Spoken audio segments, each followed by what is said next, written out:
Respiratory symptoms in MND. Muscle weakness and motor neuron disease will usually progress to affect a person's respiratory muscles. Respiratory insufficiency, often accompanied by chest infection, is the usual cause of death in MND. The first signs of respiratory muscle involvement include excessive daytime sleepiness, fatigue, early morning headache, disturbed sleep, or shortness of breath when lying flat. A specialist respiratory team should assess and review respiratory function and assist in managing symptoms. I have a test for breathing.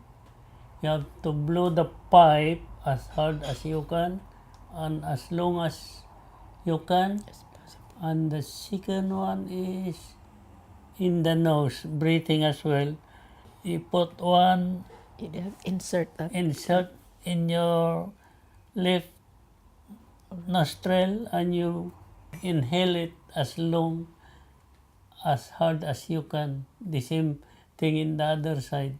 When I do go to the clinic, they carry out tests on lung capacity. It was suggested that I did a lung function test, but I'm not entirely sure whether I've had one or not, because it turned out I couldn't get my mouth tightly around the mouthpiece. Weak respiratory muscles can lead to a weak cough and problems clearing thick secretions from the respiratory tract. A respiratory physiotherapist or nurse can advise on methods and equipment to help improve cough technique. Strangely enough, having a weak cough is one of the symptoms that I've had almost from the beginning, almost from when I had diagnosis. I find it very difficult to cough, yeah. A respiratory specialist can also teach strategies to cope with periods of acute breathlessness, known as dyspnea. The MND Association's MND Just In Case kit can be ordered by GPs to fill with medications. The box can then be kept in the person's home and the medications taken in case of breathlessness. Where there is evidence of respiratory symptoms, people with MND should have the opportunity to discuss and consider assisted ventilation. Non-invasive ventilation, or NIV, is a method of ventilation that detects when a person tries to take a breath and delivers a flow of air to increase the volume inhaled. NIV has been shown to improve quality of life and survival, although it cannot actually slow the progression of MND. People may become more dependent on NIV over time.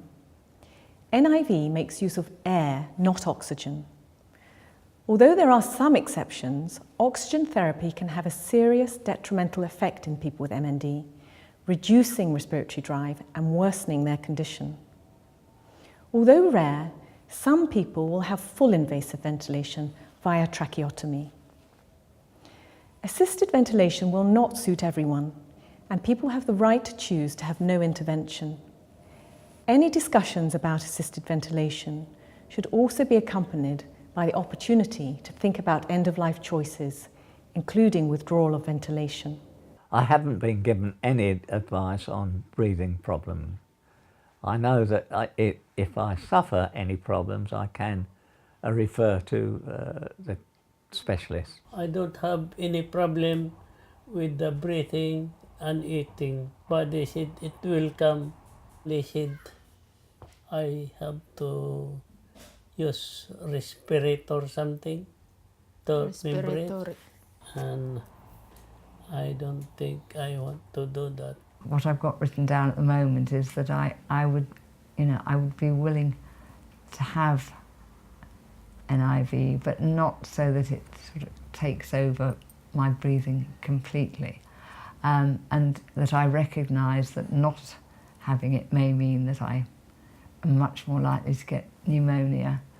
It's really difficult to tell, it's much less easy to be dogmatic and firm about it now than it was at the beginning, for a couple of reasons really. One is I'm a terrible coward, and if I was really struggling to breathe, I think my reaction would be do anything you can to make it easier.